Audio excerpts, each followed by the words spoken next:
তো ঢেউটা খালি একবার দেখুন কি অসম্ভবভাবে আমাদের নৌকাটা কিন্তু দুলছে, যেন এক্ষুনি কিন্তু পাল্টি খাবে। আর এখানে এই বাচ্চাটা দেখুন, মানে এত পরিমাণে ঢেউ হচ্ছে, বাচ্চাটা কিন্তু তার বাবার কোলের মধ্যে ঢুকে গিয়েছে। আর ঢেউটা কিন্তু অসম্ভব বিচ্ছিরি ভয়ঙ্কর। তো এই মুহূর্তে রয়েছে গদখালি খেয়াঘাটে, গন্তব্য ওপারের গোসাবাতে যাওয়া। তো চলো বোটে ওঠা যাক।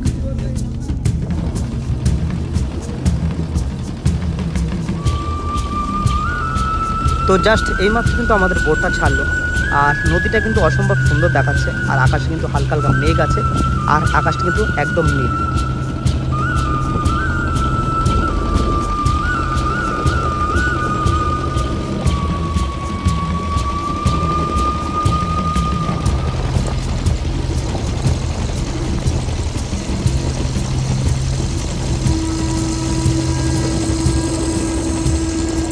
এতক্ষণ কিন্তু বসেছিলাম, তাই বাইরে কতটা ঢেউ হয়েছে বুঝতে পারিনি।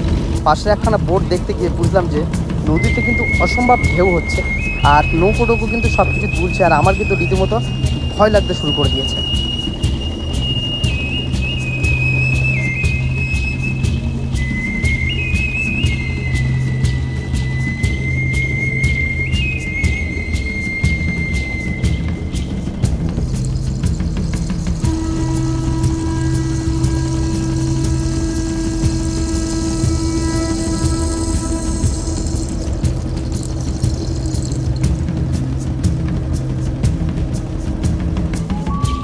তো গোসাবার আগে কিন্তু মাঝখানে একটা স্টপেজে এই বোটটা যায়, সেখান থেকে যাত্রী নামায় আর ওঠায়। এটার নাম এক্স্যাক্টলি কি জানি না, অবশ্যই তোমরা জানলে কমেন্ট করে জানাও।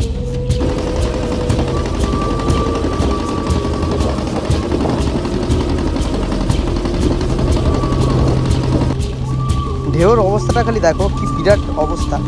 নৌকোটা কিন্তু দুলছে, বারবার মনে হচ্ছে নৌকোটা না উল্টে যায়, কিন্তু বিরাট ঢেউ, প্রচুর ঢেউ হচ্ছে। আর মাঝখান দিয়ে যাওয়ার সময় কিন্তু রীতিমতো ভয় লাগছে, বারবার মনে হচ্ছে নৌকাটা হয়তো উল্টে যাবে। জানি না, এরকম অভিজ্ঞতা আমার হয়তো প্রথম। আমি অনেকবার গেছি কিন্তু এমনটা কখনো হয়নি। তো তোমাদের সাথে এমনটা হয় কি? হলে অবশ্যই যারা যাও কমেন্ট করে জানাও, কারণ এরকম অভিজ্ঞতা কিন্তু আমার কখনো হয়নি।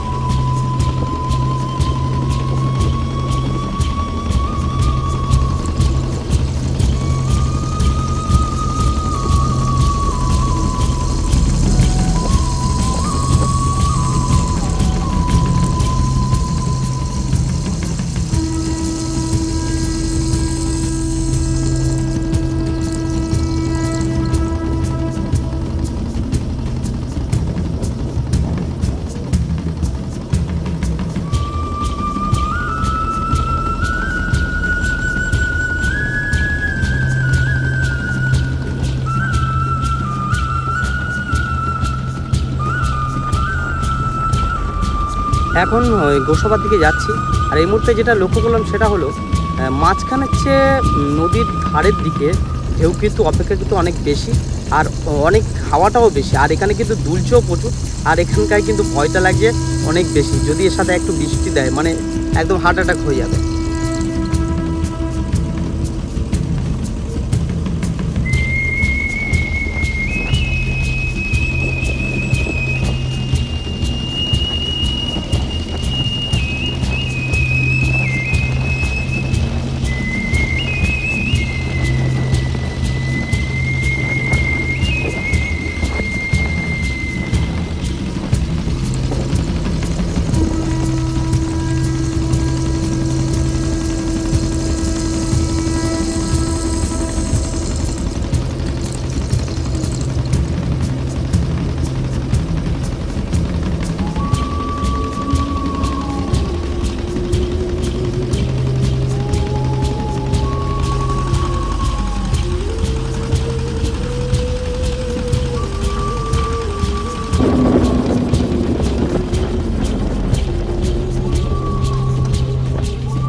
তো এইমাত্র কিন্তু গোসাবার ঘাটের কাছে প্রায় চলে এসেছি।